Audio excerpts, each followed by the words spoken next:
Shalom, jemaat Tuhan. Mari kita mulai ibadah kita pada pagi hari ini. Kita siapkan hati dan jiwa kita untuk memuji dan menyembah Tuhan. Bapa kami yang berada dalam kerajaan surga, kami bersyukur Tuhan, kemurahan-Mu sampai saat ini senantiasa menolong sidang jemaat-Mu di tempat ini. Marilah Tuhan Engkau bawa, Engkau hentarkan mereka semuanya.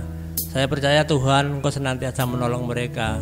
Biarlah di hari yang baru ini mereka boleh mengucap syukur, datang memuji dan menyembah Engkau Tuhan. Terima kasih Tuhan Yesus, terima kasih. Dikuduskanlah nama-Mu Bapa. Haleluya, haleluya.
Terpuji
Bapa kami dalam kerajaan surga, kami bersyukur Tuhan, Engkau telah menolong kami Tuhan. Marilah Tuhan Engkau ambil alih ibadah kami pada pagi hari ini. Tuhan kuduskan, Tuhan layakkan sidang jemaat-Mu di tempat ini Tuhan, untuk memuji-muji akan Engkau Tuhan. Kami menyerahkan semuanya ke dalam tangan-Mu Tuhan. Ibadah kami ini dari awal, pertengahan sampai pada akhirnya. Marilah Tuhan Engkau yang berperkara pada ibadah kami pada pagi hari ini. Engkau Allah yang hadir pada pagi hari ini, Engkau juga yang mengurapi kami Tuhan. Terpujilah nama-Mu Tuhan. Kami juga teringat akan saudara-saudara kami Tuhan. Marilah Engkau juga hantarkan mereka Pak Tuhan. Biarlah pada pagi hari ini mereka boleh tiba di rumah-Mu dengan selamat. Mereka boleh memuji dan mempermuliakan nama-Mu Tuhan. Terima kasih Tuhan. Dalam nama Tuhan Yesus kami sudah berdoa dan mengucap syukur. Haleluya. Amin.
Semakin hari semakin bertambah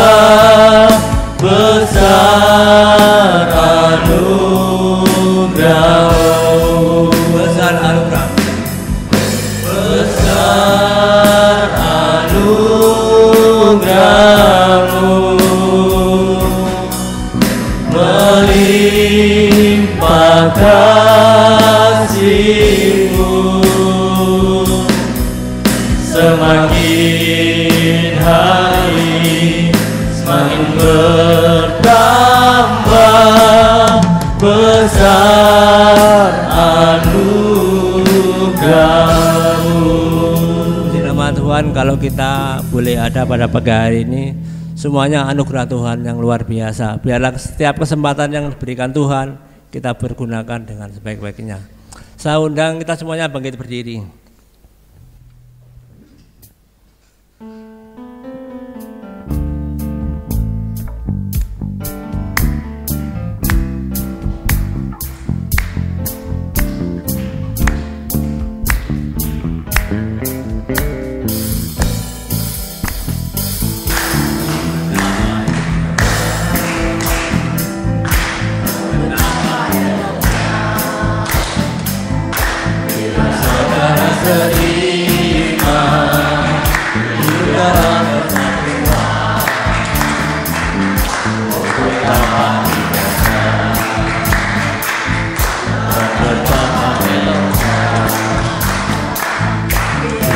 Saudara seiman hidup dalam persatuan,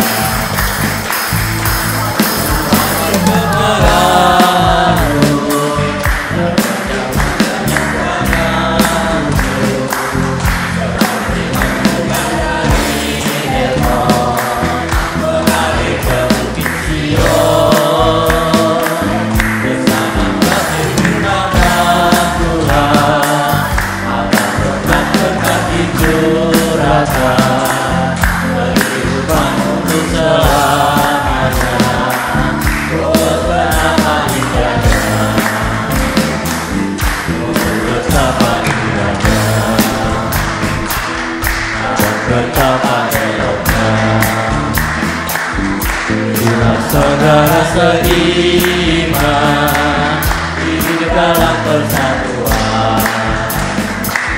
Oh, betapa indahnya dan betapa eloknya bila saudara seiman hidup dalam persatuan.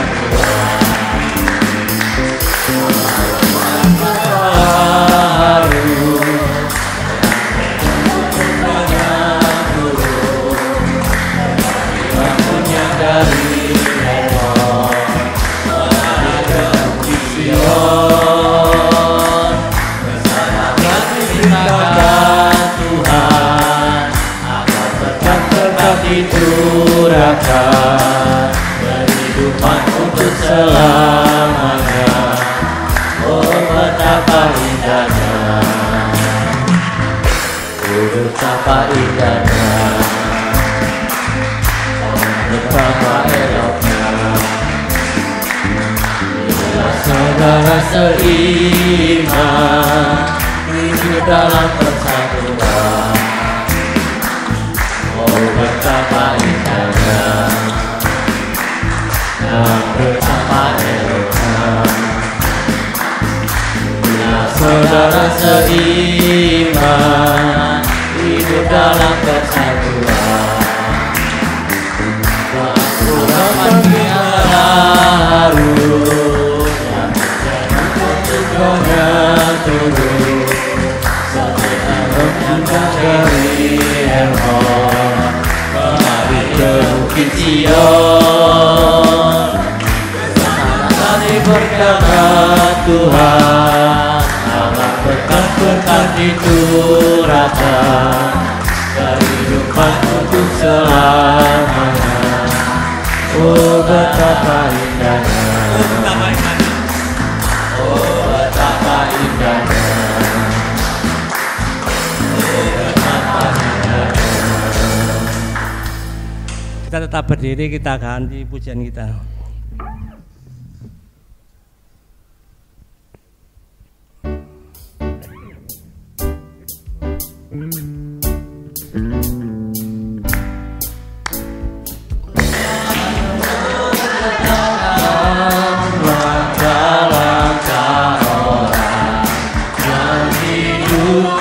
Berkenal padanya. Apabila ia jatuh tak sampai terlena, sebab Tuhan menopang tangannya.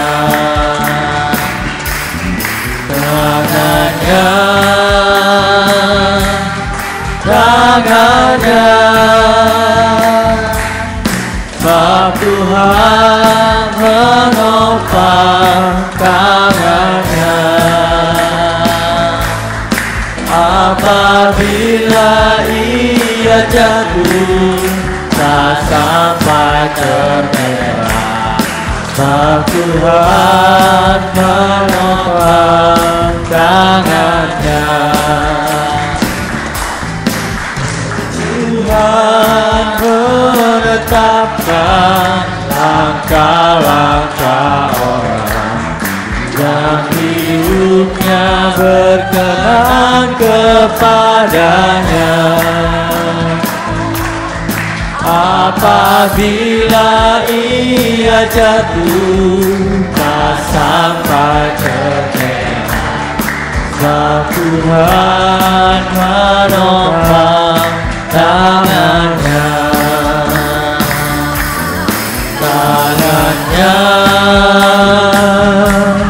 Tangannya,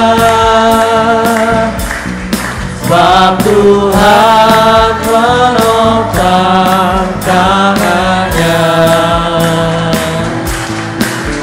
Apabila ia jatuh tak sampai terlena, sebab Tuhan menopang tangannya.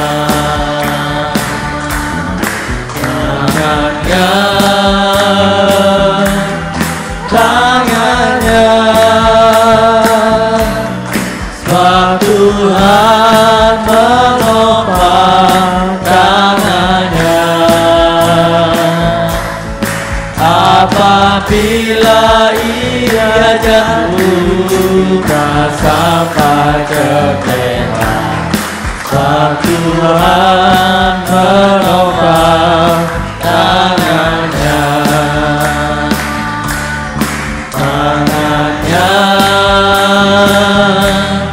Tangannya, sebab Tuhan menopang tangannya. Apabila ia jatuh tak sampai terlena, sebab Tuhan menopang tangannya. Sebab Tuhan menopang tangannya. Di nama Tuhan, tiba saatnya kita akan diberkati dengan firman Tuhan. Kita siapkan hati dan jiwa kita untuk diisi dengan kebenaran firman Tuhan.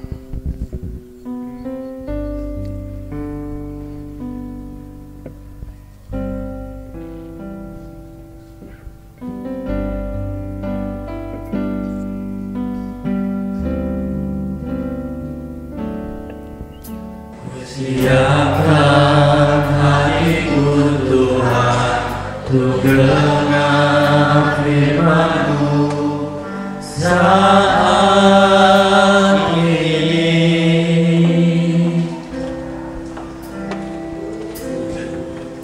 Sujud menyembah-Mu Tuhan, masuk hadirat-Mu saat ini. Curahkan urapan-Mu Tuhan, bagi jemaat-Mu saat ini. Ku siapkan hatiku Tuhan, untuk dengar firman-Mu.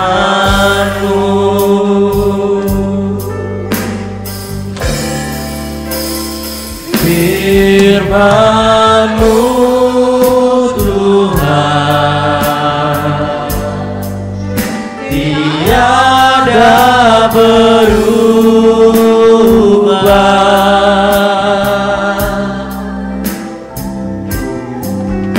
Dahulu, sekarang, selama-lamanya, tiada berubah.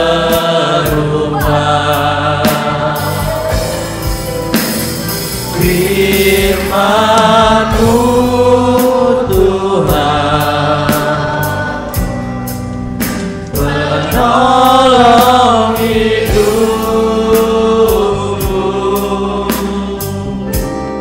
Ku siapkan hatiku Tuhan, untuk dengar firman-Mu.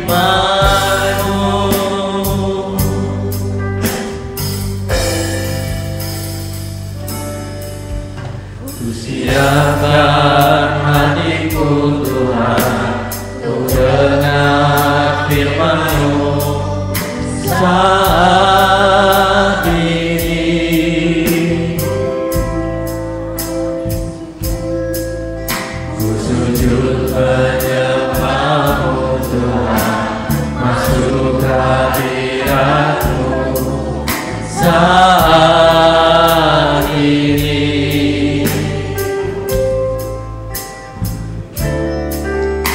Curahkan urapan-Mu Tuhan bagi jemaat-Mu saat ini.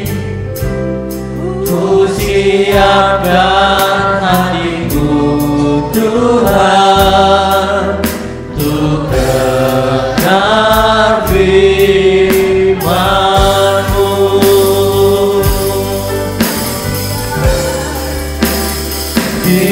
Firman-Mu Tuhan,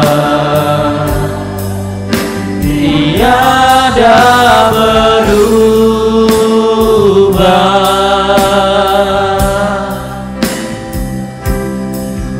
Dahulu, sekarang, selama-lamanya, tiada berubah.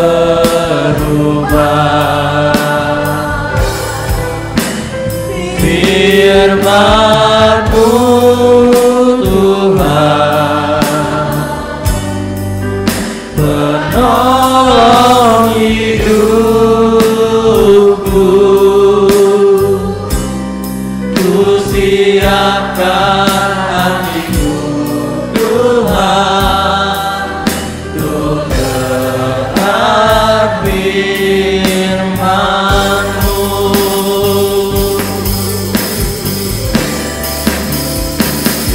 Firman-Mu Tuhan, Ibadah kita kami serahkan kepada hamba-Nya. tiada berubah.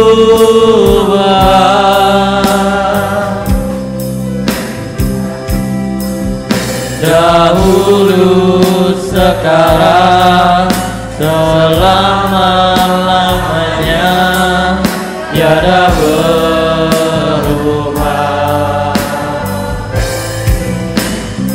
Firman-Mu Tuhan, penolong hidupku.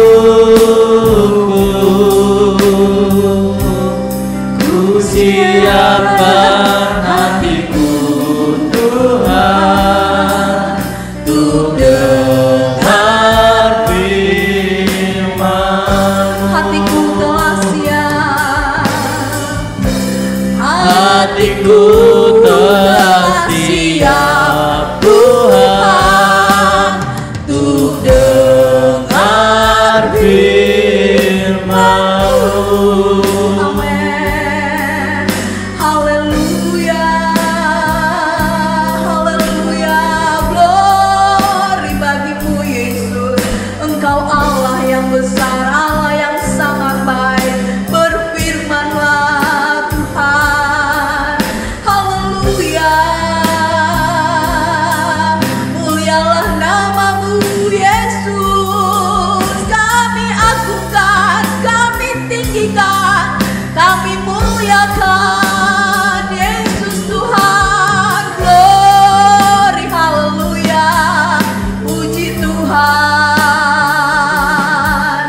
Kami sembah Engkau Yesus, Allah yang besar, Allah yang luar biasa. Besar kasih setiamu, haleluya, haleluya. Yesus, dipermuliakanlah namamu. Terima kasih Tuhan, haleluya. Terima kasih Yesus, kami percaya Tuhan Yesus, Engkau sudah duduk di atas puji-pujian dan penyembahan kami. Terima kasih Tuhan, berfirmanlah pada pagi hari ini sebab kami siap mendengar. Bentuk setiap pribadi lepas pribadi kami lewat kebenaran firman-Mu Tuhan Yesus. Tuhan Yesus, sebelum kami masuk lebih dalam firman-Mu, mari Tuhan ampuni dosa salah kami, kelemahan, kekurangan, keterbatasan kami, kelalaian kami. Biarlah ya Tuhan kelayakan daripadamu ya Tuhan. Tuhan Yesus, pengampunan yang daripadamu melayakkan kami masuk lebih dalam hadirat-Mu. Dan kami boleh mendengar suara-Mu ya Tuhan. Berfirmanlah dalam kehidupan kami. Hamba hanya alat ya Tuhan Yesus. Tidak ada apa-apanya, tetapi kami percaya ya Tuhan, Engkau ada di tempat ini. Roh-Mu berkuasa atas setiap pribadi lepas pribadi kami, baik hamba-Mu yang berkata-kata tentang kebenaran firman-Mu. Roh yang sama itu ya Tuhan Yesus, Roh Kudus-Mu ada dalam kehidupan kami masing-masing. Dan Engkau sendiri yang bertahta dalam kehidupan kami, menyatakan apa yang menjadi kehendak-Mu dalam kehidupan ini lewat kebenaran firman Tuhan. Terima kasih Tuhan Yesus. Bila ada kuasa-kuasa iblis, kuasa kegelapan yang mau mengalihkan perhatian kami dari fokus kami akan kebenaran firman-Mu, kami mau bersihati segala bentuk tipu muslihat iblis ini, kami cabut, kami ikat dan kami hancurkan di dalam nama Yesus. Roh Kudus, kami luaskan Engkau bekerja dalam pribadi lepas pribadi kami, nyatakan kemuliaan-Mu lewat kebenaran firman-Mu. Di dalam nama Tuhan Yesus hamba berdoa, mengucap syukur, kami siap mendengar firman-Mu. Haleluya, amin. Puji nama Tuhan. Shalom Bapak Ibu Saudara. Kita bersyukur kalau kita diberikan kesempatan untuk ada di pagi hari ini bersama-sama dapat ada dalam rumah Tuhan. Kita sudah memuji menyembah Tuhan. Dan sekarang tiba saatnya kita akan mendengar sebagian daripada firman Tuhan. Bapak Ibu Saudara sekalian, kita akan belajar bersama ya dari kebenaran firman Tuhan ini. Kita akan melihat bagaimana sifat dari Simon Petrus ketika menangkap ikan dalam Injil Lukas, dan kita akan belajar bersama juga ketika dia diperintahkan Tuhan untuk menangkap ikan, membuang jalannya di Injil Yohanes. Peristiwa Simon Petrus ketika menangkap ikan dalam Injil Lukas pasal yang kelima, dan peristiwa Simon Petrus dalam menangkap ikan di dalam Yohanes 21 ada perbedaan waktu yang mencolok. Kalau kita lihat di dalam Lukas di pasal yang kelima, di situ bagaimana Simon Petrus dia disuruh untuk menangkap ikan. Itu waktu ketika Yesus mencari murid-murid pengikutnya yang pertama. Tetapi dalam Injil Yohanes, di mana peristiwa itu terjadi, sama-sama menangkap ikan, tapi pada saat itu dalam Injil Yohanes itu waktu Yesus sudah dibangkitkan. Jadi pertama setelah Yesus masuk dalam pelayanan, dan dalam Injil Lukas baru mau masuk dalam pelayanan, dan setelah itu 3,5 tahun atau 3 tahun kemudian di dalam Yohanes ketika Yesus bangkit mau naik ke surga, situ pun kita melihat bagaimana Petrus menangkap ikan. Jadi ada 2 peristiwa yang cukup berbeda dengan perubahan di dalam Simon Petrus ini. Bapak Ibu Saudara sekalian, kita akan belajar dari kedua Injil ini. Dalam Injil Lukas 5 ayat 1 sampai 9. Kita lihat di sini. Saudara mau membaca bersama atau menyimaknya juga boleh. Saya akan bacakan. Penjala ikan menjadi penjala manusia. Lukas pasal yang kelima ayat yang pertama. Pada suatu kali Yesus berdiri di pantai di danau Genesaret, sedang orang banyak mengerumun Dia hendak mendengarkan firman Allah. Ia melihat dua perahu di tepi pantai. Nelayan-nelayannya telah turun dan sedang membasuh jalannya. Ia naik ke dalam salah satu perahu itu, yaitu perahu Simon, dan menyuruh dia supaya menolakkan perahunya sedikit jauh dari pantai. Lalu ia duduk dan mengajar orang banyak dari atas perahu. Setelah selesai berbicara, ia berkata kepada Simon, "Bertolaklah ke tempat yang dalam dan tebarkanlah jalamu untuk menangkap ikan." Simon menjawab, "Guru, telah sepanjang malam kami bekerja keras dan kami tidak menangkap apa-apa. Tetapi karena Engkau menyuruhnya, aku akan menebarkan jala juga." Dan setelah mereka melakukannya, mereka menangkap sejumlah besar ikan sehingga jala mereka mulai koyak. Lalu mereka memberi isyarat kepada teman-temannya di perahu yang lain supaya mereka datang membantunya. Dan mereka itu datang, lalu mereka bersama-sama mengisi kedua perahu itu dengan ikan hingga hampir tenggelam. Ketika Simon Petrus melihat hal itu, ia pun tersungkur di depan Yesus dan berkata, "Tuhan, pergilah daripadaku karena aku ini seorang berdosa." Ayat yang ke-9, sebab ia dan semua orang yang bersama-sama dengan dia takjub oleh karena banyaknya ikan yang mereka tangkap. Kita melihat di sini, karena saya akan membahas tentang Simon Petrus atau Simon di sini, maka saya tidak membaca terus ya ayat yang ke-10. Bagaimana dengan kita melihat di sini peristiwa ini terjadi ketika Yesus dia memanggil murid-murid yang pertama. Kita baca lagi ya di dalam Yohanes pasal yang ke-21.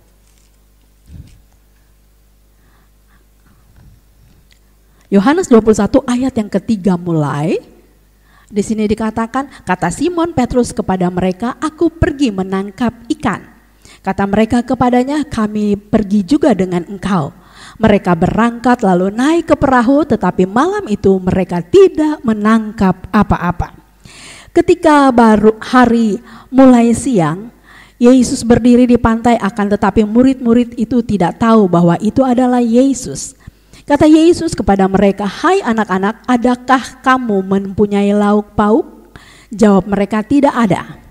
Maka kata Yesus kepada mereka, "Tebarkanlah jalamu di sebelah kanan perahu, maka akan kamu peroleh." Lalu mereka menebarkannya dan mereka tidak dapat menariknya lagi karena banyaknya ikan. Maka murid yang dikasihi Yesus itu berkata kepada Petrus, "Itu Tuhan." Ketika Petrus mendengar bahwa itu adalah Tuhan, maka ia mengenakan pakaiannya sebab ia tidak berpakaian, lalu turun ke dalam danau. Murid-murid yang lain datang dengan perahu karena mereka tidak jauh dari darat, hanya kira-kira 200 hasta saja, dan mereka menghela jala yang penuh ikan itu. Ketika mereka tiba di darat, mereka melihat api, arang, dan di atasnya ikan dan roti. Kata Yesus kepada mereka, "Bawalah beberapa ikan yang baru kamu tangkap itu." Simon Petrus naik ke perahu lalu menghela jala itu ke darat, penuh ikan-ikan besar, 153 ekor banyaknya, dan sungguh pun sebanyak itu, jala itu tidak koyak. Kata Yesus kepada mereka, "Marilah dan sarapanlah." Tidak ada di antara murid-murid itu yang berani bertanya kepadanya, "Siapakah engkau?" Sebab mereka tahu bahwa Ia adalah Tuhan. Yesus maju ke depan mengambil roti dan memberikannya kepada mereka, demikian juga ikan itu. Itulah ketiga kalinya Yesus menampakkan diri kepada murid-muridnya sesudah ia bangkit dari antara orang mati. Bapak Ibu Saudara sekalian, ketika dua ayat ini, dua pasal ayat-ayat dalam pasal ini dibaca, apa yang Bapak Ibu Saudara menangkap? Yang paling mencolok, Ayo, kita kan sama-sama belajar ini. Apa? Yang saya tangkap di dalam Lukas, jala koyak. Sedangkan di sini yang paling mencolok ya, jala tidak koyak, walaupun banyak ikan-ikan besar yang ditangkap. Jumlahnya dikasih tahu dengan tepat, 153 ekor ikan. Bukan ikan kecil ya, ikan besar. Kelas kakap mungkin ya yang ditangkap ini. Nah kita lihat tentunya bukan ikan hiu dan paus ya. Karena saya percaya itu. Karena ikan untuk konsumsi. Jadi kalau masuk di jala cuma satu paling itu. Tapi ini banyak ikan-ikan besar, 153, namun segitu banyak ikannya, jala tidak menjadi koyak. Itu di mana? Yohanes 21. Tetapi di dalam Lukas 5 dikatakan bahwa jala koyak. Dan setelah kalau di ayat yang ke-6 dari Lukas pasal yang ke-5, dan setelah mereka melakukannya, mereka menangkap sejumlah besar ikan sehingga jala mulai koyak. Pengertian sejumlah besar ikan dan ikan-ikan besar itu jadi beda ya. Kalau sejumlah besar itu ada ikan besar, ikan kecil masuk di dalam itu, di dalam jala itu, dan jala itu mulai koyak. Bapak Ibu Saudara sekalian, di antara dua kitab ini, di antara dua Injil ini, tadi saya katakan perbedaannya sangat mencolok. Mereka sama-sama nelayan. Murid Yesus itu banyaknya nelayan. Jadi mereka masih memenuhi kebutuhan rumah tangga, entah itu orang tuanya. Mereka masih perlu menangkap ikan untuk kebutuhan keluarga. Walaupun tidak dijual, tapi dikonsumsi buat keluarga. Kalau kita melihat ini, Simon adalah seorang nelayan, dan saya percaya seorang nelayan itu tahu di mana tempat-tempatnya ikan. Kalau saya perhatikan zaman dulu, waktu saya masih kecil, waktu masih di Ternate, ini cerita dari oma saya. Jadi cerita dari mamanya Om Buce almarhum. Karena di Ternate itu kota kecil dan banyak orang-orang seperti di Bangil ini, Arab, banyak orang-orang. Dan kota itu pelayanan masih sedikit. Dan Opa adalah gembala sidang dan hamba Tuhan. Untuk mencukupi anak yang 10 itu, Om Buce bersaudara 10, dia harus mencari ikan. Menangkap ikan, dia harus menangkap ikan. Dan ketika oma saya, ini menurut cerita oma saya, kalau opa sudah turun menangkap ikan di laut ya, bukan di danau, orang-orang lain, nelayan-nelayan lain pasti melihat opa. Karena kalau dia turun katanya selalu banyak ikan. Ya, hamba Tuhan saya percaya pasti dia juga dipelihara oleh Tuhan karena anaknya 10 ya. Jadi harus dikasih makan itu semua. Bukan didiemin. Jadi opa harus mencari ikan. Jadi ternyata sampai saat ini juga masih hamba-hamba Tuhan juga ada yang nelayan. Dan di sini kita melihat Simon adalah seorang nelayan. Jadi dia tahu di mana tempat ikan-ikan untuk dapat ditangkap di danau itu. Tapi di sini dikatakan di dalam Lukas pasal yang ke-5, sudah sepanjang malam mereka mencari, mereka menjala ikan, tapi tidak mendapat apa-apa. Di dalam ayat yang ke-6 di sini dikatakan, lalu mereka memberi isyarat, ayat yang ke-5 ya. Simon menjawab, "Guru, telah sepanjang malam kami bekerja keras dan kami tidak menangkap apa-apa. Tetapi karena engkau menyuruhnya, aku menebarkan jala juga. Aku akan menebarkan jala juga." Jadi kita melihat di sini, Simon dia menjawab, "Guru, telah sepanjang malam." Jadi Kita lihat bagaimana mereka sudah bekerja keras, Simon dan teman-temannya sesama nelayan, mereka bekerja keras untuk mencari ikan tetapi tidak mendapat apa-apa sepanjang malam.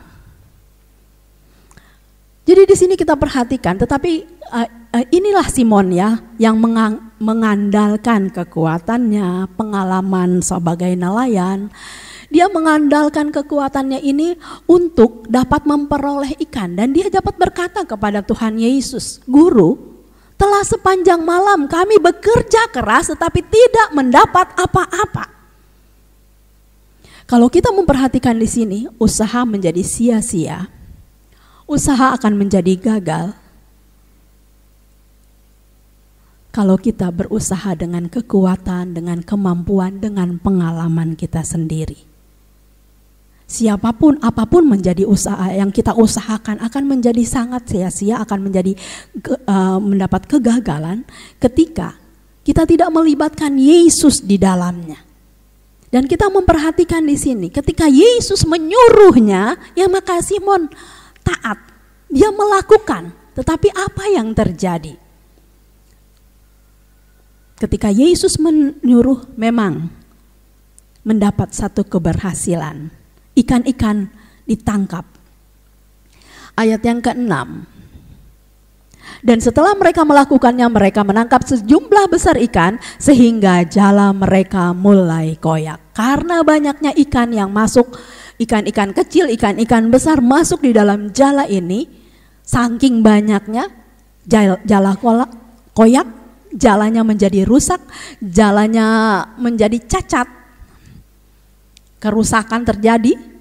Dan ayat yang ke-7, lalu mereka memberi isyarat kepada teman-temannya di perahu yang lain supaya mereka datang membantunya. Dan mereka itu datang, lalu mereka bersama-sama mengisi kedua perahu itu dengan ikan hingga hampir tenggelam. Jadi dua perahu ini penuh dengan ikan dan hampir tenggelam. Penuhnya berkat Tuhan itu dinyatakan di dalam kehidupan nelayan-nelayan ini, Simon dan nelayan-nelayan lain, karena banyaknya ikan. Dua perahu hampir penuh dengan ikan dan nyaris tenggelam itu. Ini di dalam kitab Lukas dikatakan. Bagaimana sikap dari Petrus pada kedua peristiwa ini? Kalau kita melihat ada pembelajarannya, ketika Petrus disuruh atau Simon disuruh oleh Yesus untuk menebar jala, dia berkata, ada alasannya, karena engkau menyuruhnya, karena guru menyuruh maka saya ikuti. Berhasil. Ini sebenarnya hampir sama dengan khotbahnya Mas Kris ya pada hari Rabu beberapa minggu yang lalu. Cuman itu versi perjanjian lama. Bagaimana Musa mengajak bangsa Israel keluar. Jadi Bapak Ibu Saudara sekalian, kalau sempat hari Rabu usahakan untuk datang ke gereja. Karena firman Tuhan, rahasia firman Tuhan membuat kita kagum ketika dibukakan dalam kehidupan saya dan saudara lewat hamba-hamba Tuhan yang melayani di sore hari Rabu. Di sini kita melihat karena Yesus perintahkan maka Simon turut perintah gurunya. Ada hasilnya ketika Simon lakukan perintah Yesus, ada ikan yang banyak sehingga jala itu menjadi koyak. Bahkan teman-teman sesama nelayan pun disuruh untuk bantu saya untuk menarik ini karena banyak, dan memenuhi perahu itu dengan ikan-ikan dan nyaris tenggelam. Dua perahu hampir tenggelam karena penuh syarat dengan berkat Tuhan, syarat dengan ikan-ikan yang didapatkan.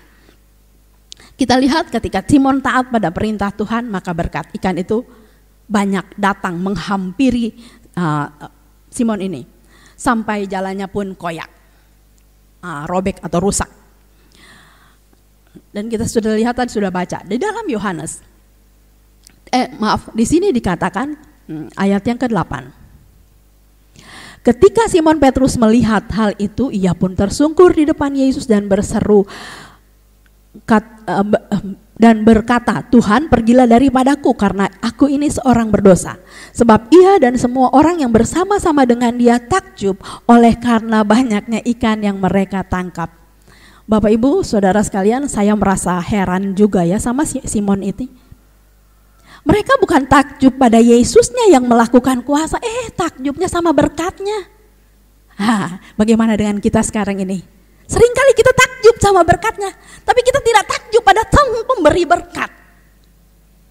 Kita juga cuma takut, wih saya diberkati, terima kasih Tuhan Yesus saya diberkati banyak berkat. Enggak takjub sama Yesusnya yang memberi. Setingkat murid Yesus, kita lihat di sini. Hal itu sering terjadi dalam kehidupan saya dan saudara. Kita takjub melihat berkat yang besar datang pada kita, tapi kita tidak pernah takjub pada Yesus sang pemberi berkat itu. Ini peringatan buat saya pribadi. Seringkali kita menjadi salah kaprah dalam hal ini, karena kita takjub kepada berkat. Fokus diri kita hanya berkat, berkat, dan berkat. Seperti yang terjadi pada ayat yang ke-9 ini. Sebab itu ia dan semua orang yang bersama-sama dengan dia takjub oleh karena banyaknya ikan yang mereka tangkap. Apakah ikan ini mereka tangkap? Bukankah semalaman tidak dapat ikan apa-apa? Tapi karena Yesus menyuruh. Bukankah ini hasil dari Yesus, sang pemberi berkat itu, yang memerintahkan untuk menebarkan jala kembali? Seringkali karena berkat sudah begitu banyak, kita menjadi lupa sama pemberi berkat.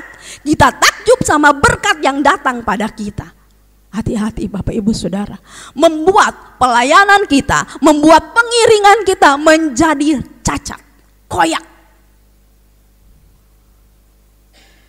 Saya ngeri Bapak Ibu Saudara berkata-kata tentang firman Tuhan ini. Sebab inilah yang sering saya alami, sering terjadi dalam kehidupan kita. Kita takjub sama berkatnya, lupa sama Tuhannya. Boro-boro ingat sama Tuhan. Ngelihat berkat udah sangat senang, udah.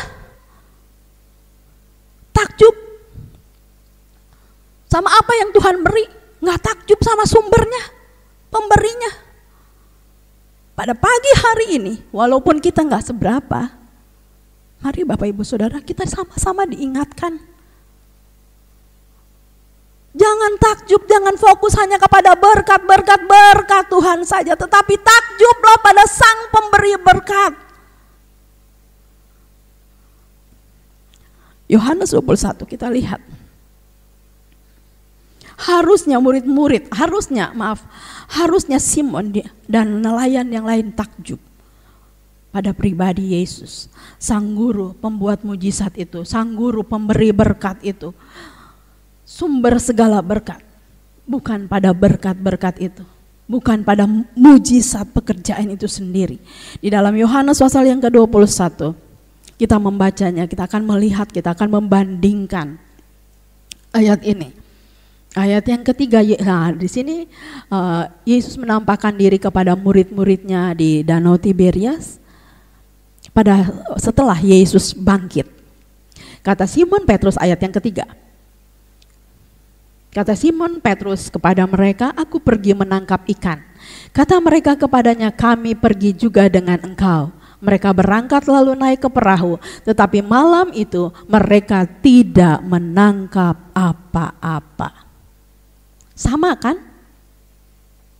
Sama, Simon pergi, Petrus mencari ikan. Simon dan Petrus itu dia juga. Tapi tidak menangkap apa-apa. Sama peristiwanya.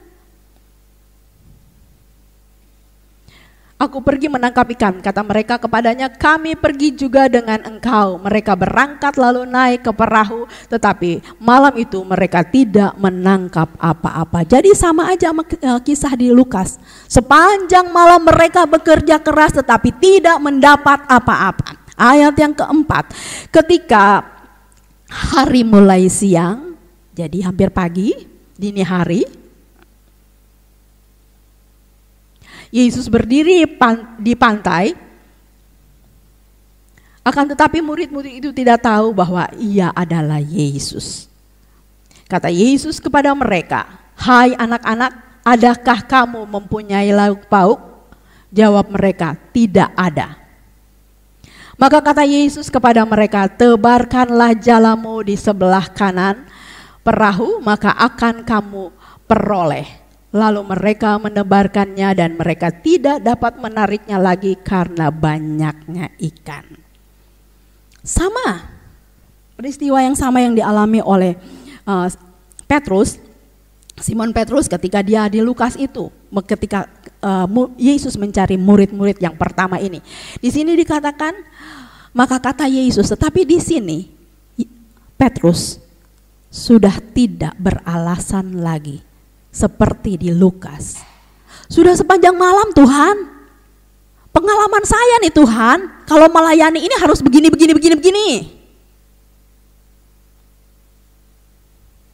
Tapi nggak ada apa-apa yang kami dapatkan.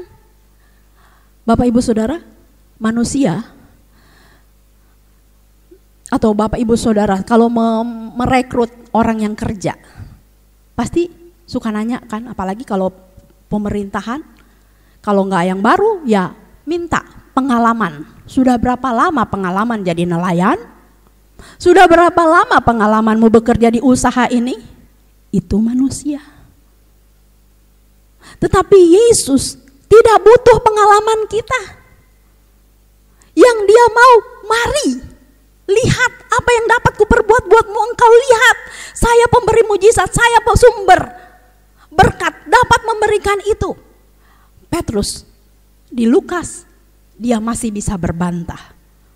Sudah sepanjang malam kami bekerja keras, tetapi kami tidak mendapat apa-apa. Tetapi karena Yesus, karena guru menyuruhnya, maka saya seolah-olah pekerjaan yang dia lakukan di dalam Lukas itu terpaksa dia lakukan. Dan ketika datang berkat-berkat itu, dia takjub sama berkatnya. Lupa sama Tuhan yang menyuruhnya. Ayat yang ke-20, pasal yang ke-21 dari Yohanes ini, ayat yang kelima, kata Yesus kepada mereka, hai anak-anak, adakah kamu mempunyai lauk pauk? Jawab mereka, tidak ada. Jawaban yang tegas, tidak ada. Kalau nggak punya ya bilang nggak punya, nggak usah, nggak punya Tuhan, soalnya saya tadi malam nyari-nyari nggak ada. Nggak usah pakai alasan. Ketaatan tanpa alasan. Mas Kris bilang ketaatan mutlak. Tanpa harus beralasan. Ayat yang ke-6, maka kata Yesus kepada mereka, tebarkanlah jalamu di sebelah kanan perahu, maka akan kamu peroleh. Lalu mereka menebarkannya dan mereka tidak dapat menariknya lagi karena banyaknya ikan. Maka murid yang dikasihi Yesus itu berkata kepada Petrus, itu Tuhan. Ketika Petrus mendengar bahwa itu adalah Tuhan, maka ia mengenakan pakaiannya sebab ia tidak berpakaian, lalu terjun ke dalam danau. Petrus sudah membuka menanggalkan pakaiannya. Tadi saya katakan sejak pertama mereka tetap masih harus memenuhi kebutuhan keluarga. Mereka perlu mencari ikan untuk menafkahi keluarganya. Jadi sudah ditanggalkan pakaiannya, mereka terjun. Petrus memakai baju karena Yohanes atau murid yang dikasihi ini namanya Yohanes. Walaupun sini tidak ditulis dengan jelas, tetapi kalau saudara membaca, murid yang dikasihi Yesus adalah Yohanes karena dia selalu dekat dengan Yesus. Murid-murid yang lain datang dengan perahu karena mereka tidak jauh dari darat, hanya kira-kira 200 hasta saja, dan mereka menghela jala yang penuh ikan itu. Jadi sama-sama ada perahu-perahu yang menyertai perahunya Petrus ini. Mereka sama-sama dipanggil juga untuk sama-sama menarik jala itu. Hanya kira-kira 200 hasta saja, ya sekitar 90 meter. Satu hasta 45 cm, satu hasta 45 cm. Ketika mereka tiba di darat, mereka melihat api arang dan di atasnya ikan dan roti. Kata Yesus kepada mereka, bawalah beberapa ikan yang baru kamu tangkap itu.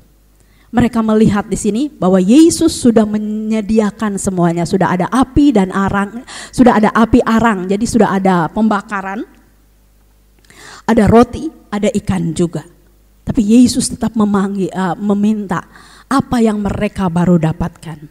Kita lihat di sini bagaimana ketika tidak terjadi perbantahan, maka jala yang mereka itu walaupun banyak ikan-ikan besar, bukan sejumlah besar ikan, tetapi banyak ikan-ikan besar yang mereka tangkap, sejumlah 153 ekor, jala itu tidak menjadi koyak. Ketika ketaatan itu dituruti, apa yang Tuhan perintahkan kita turuti saja tanpa beralasan, karena pasti kalau Tuhan yang buat itu selalu yang terbaik bagi saya dan saudara, selalu yang terbaik bagi murid-muridnya, juga bagi kita saat ini.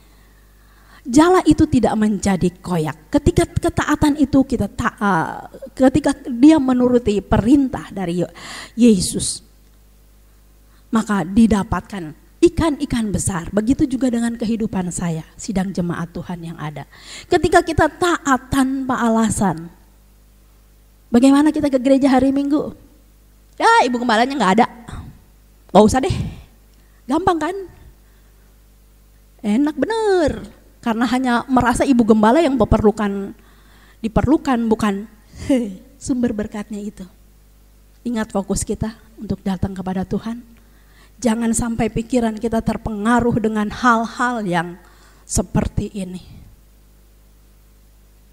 Tapi mari kita lihat, fokus kita hanya kepada Tuhan Sang Pemberi berkat itu. Bukan kepada ikan-ikan yang banyak. Bapak Ibu Saudara, kita melihat dua perahu-perahu ini penuh syarat dengan ikan, tetapi jala tidak menjadi koyak karena ketaatan, karena dengar-dengaran tanpa alasan. Murid di sini kita lihat sudah ada perbedaan. Dalam ayat yang ke-10 Yesus minta beberapa ikan yang baru ditangkap. Ayat yang ke-11, Simon Petrus naik ke perahu lalu menghela jala itu ke darat, penuh ikan-ikan besar, 153 ekor banyaknya, dan sungguh pun sebanyak itu jala itu tidak koyak.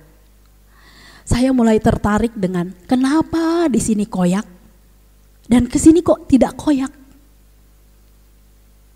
Ternyata Tuhan membukakan rahasia firman Tuhan ini. Ketika kita seperti Simon Petrus mulai beralasan, maka pengiringan, pelayanan kita menjadi robek, cacat, koyak, rusak.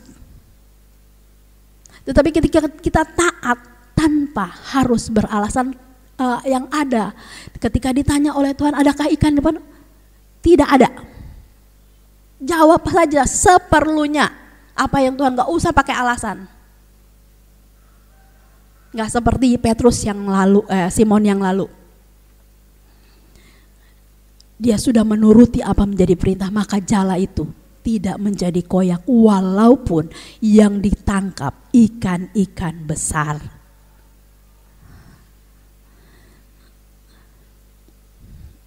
Dalam Injil Lukas, dalam Injil Yohanes sama-sama banyak ikan yang diperoleh. Sama-sama ada ikan yang dihasilkan. Di Lukas jala koyak, di Yohanes tidak koyak. Sama-sama ada ikan, tetapi di Yohanes lebih spesifik dikatakan bahwa ikan-ikan besar. Sama-sama diberkati, mendapat ikan yang banyak. Kita lihat di dalam Injil Lukas dan Yohanes ini. Dalam kedua Injil ini kita belajar dari Simon Petrus. Bagaimana ketika kita tidak berdalih dalam melayani Tuhan, maka Tuhan sanggup memberkati kita dengan caranya yang ajaib. Fokus jangan hanya kepada berkat seperti di dalam Lukas, tapi fokuslah kepada Yesusnya yang sudah menyediakan ikan dan roti ketika mereka sampai ke darat. Sudah ada ikan yang terbakar, terpanggang, dan roti yang ada di atas itu. Tuhan menyediakan bagi saya dan saudara. Tepat pada waktunya Dia menyediakan apa yang kita perlukan. Bukan apa yang kita inginkan, tapi apa yang kita perlukan saat itu Tuhan menyediakan tepat pada waktunya. Sebab itu Bapak Ibu Saudara sekalian, tadi kita sudah melihat bagaimana Tuhan sanggup memberkati dalam keadaan yang tidak memungkinkan karena mereka sudah bekerja keras sepanjang malam, dan di Yohanes juga katakan sepanjang malam mereka tidak mendapatkan apa-apa. Kalau kita melihat lagi dalam perjanjian lama dalam kitab Amsal 10 ayat yang ke-22, berkat Tuhanlah yang menjadikan kaya. usaha sia-sia tanpa Tuhan. Di sini dikatakan berkat Tuhanlah yang menjadikan kaya, susah payah tidak akan menambahinya. Hanya hidup karena berkat Tuhan yang bisa memberikan kita keberhasilan, yang bisa memberikan kita kemenangan. Kalau kita melihat dari dua kisah ini, bagaimana Tuhan membuat dengan cara yang ajaib. Ketika Tuhan memberikan perintah, ketika Tuhan memerintahkan Simon, dia lakukan. Maka kita melihat bagaimana pentingnya kita menuruti akan firman Tuhan. Kalau kita melihat di dalam ayat yang ke-6 dari Yohanes pasal yang ke-21 tadi, maaf saya lupa nih. Maka kata Yesus kepada mereka, tebarkanlah jalamu di sebelah kanan perahu, maka akan kamu peroleh. Lalu mereka menebarkannya dan mereka tidak dapat menariknya lagi karena banyaknya ikan. Ayat yang ke-6 dari Yohanes 21, pasal 21, Yesus dia memimpin Simon Petrus, atau dia memimpin Petrus dan murid-muridnya hingga dapat berhasil mendapatkan ikan-ikan yang besar, 153 ekor ikan yang besar. Betapa pentingnya di sini kita melihat betapa pentingnya kita, saudara dan saya, ketika kita menuruti perintah atau bimbingan dari Tuhan Yesus dalam pekerjaan kita, usaha kita, maka keberhasilan ada bersama kita. Ada bersama dengan, ketika kita mengerjakannya bersama dengan Yesus, maka Tuhan membuat kita berhasil. Dan ketika kita berhasil, saya kembali ingatkan, jangan fokus pada hasil dari itu, berkat-berkat itu, tapi fokuslah pada pemberi itu, pemberi berkat itu. Tanpa tuntunan Tuhan, tanpa bimbingan Tuhan Yesus, maka apa yang kita lakukan? Berdasarkan pengalaman kita kah, berdasarkan kekuatan kita, berdasarkan kepintaran kita, sekalipun itu akan menjadi sia-sia kalau kita tanpa dengan Yesus. Sebab itu saudara-saudara yang kekasih dalam Yesus, firman Tuhan mengajarkan pada kita untuk lakukan saja perintah Tuhan tanpa harus berdalih atau beralasan. Maka berkat-berkat Tuhan pasti akan kita terima sesuai dengan waktunya Tuhan. Bahkan orang-orang di sekitar pun akan menerima atau akan diberkati karena kita lakukan firman Tuhan, karena kita lakukan perintah Tuhan. Pada pagi hari ini firman Tuhan saya sampaikan di sini, tapi biarlah kita fokus terus kepada Yesus, si pemberi berkat. Susah payah kerja keras kita, Simon Petrus dan murid-muridnya tidak menambah apa-apa, tidak ada satu ikan pun yang didapat. Begitupun dengan kita, tanpa Yesus kita tidak dapat berbuat apa-apa. Usaha kita terbatas. Tapi bersama dengan Yesus, keberhasilan, kemenangan, Yesus dia berikan bagi saya dan saudara. Puji nama Tuhan. Satu-satunya yang kuandalkan, kita nyanyikan pujian ini.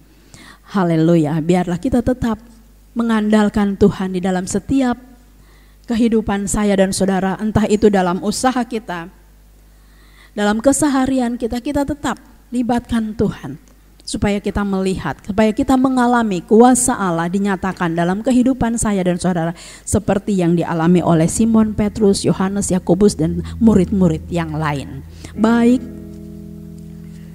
ketika Yesus mencari murid pertama, bahkan ketika Yesus sudah bangkit dan mau naik ke dalam surga pun, mereka tetap menikmati mujizat yang Tuhan kerjakan. Sampai saat ini mujizat itu tidak pernah berhenti.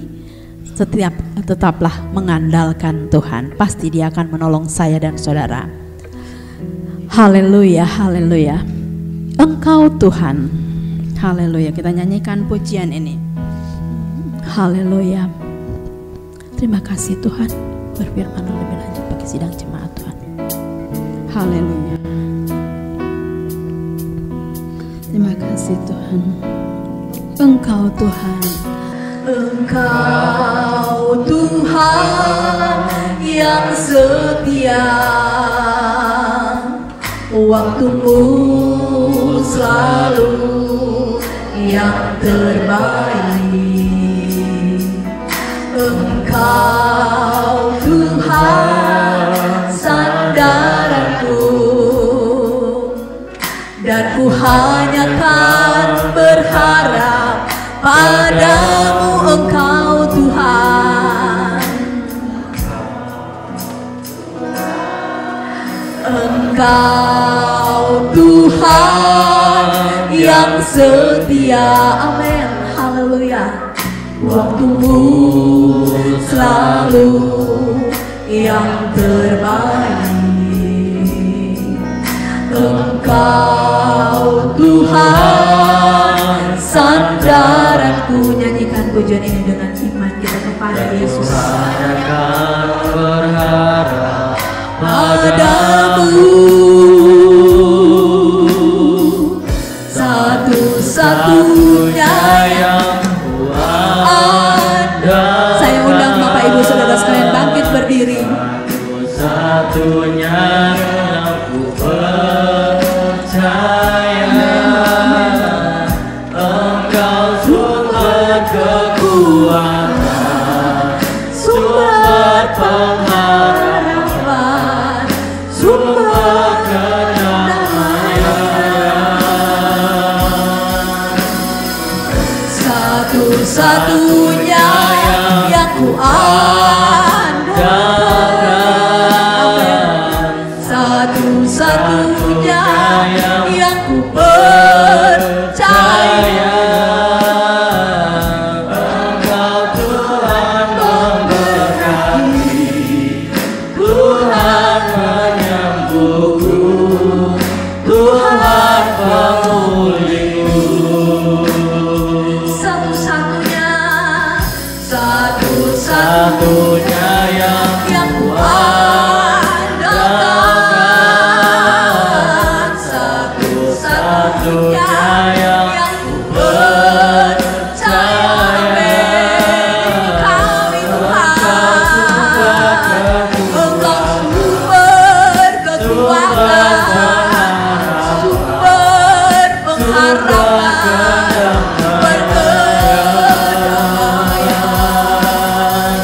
satu-satunya yang ku andalkan,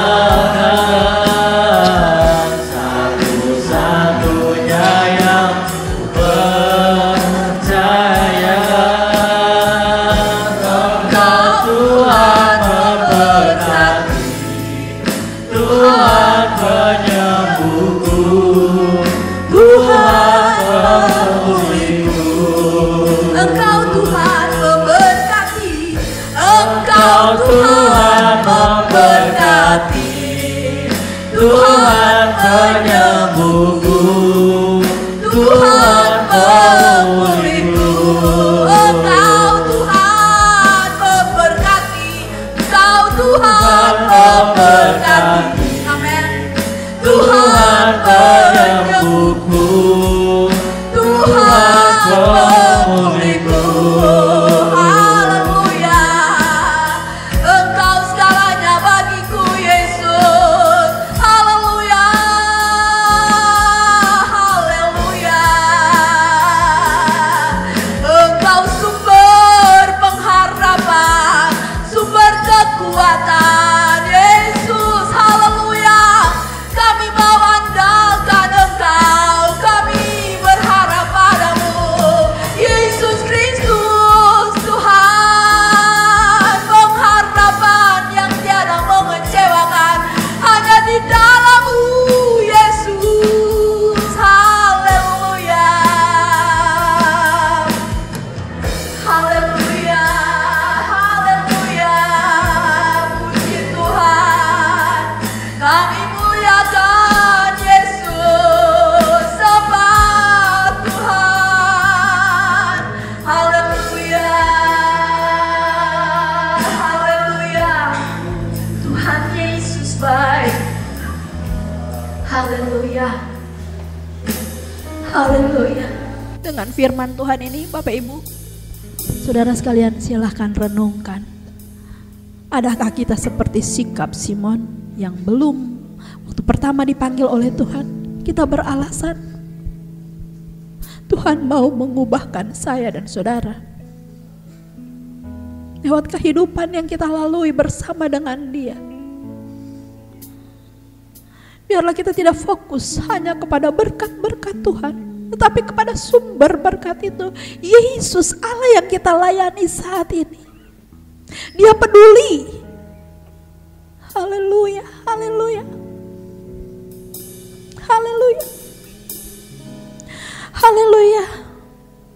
yang sanggup memberkati, Dia yang sanggup memulihkan, Dia yang sanggup menyembuhkan.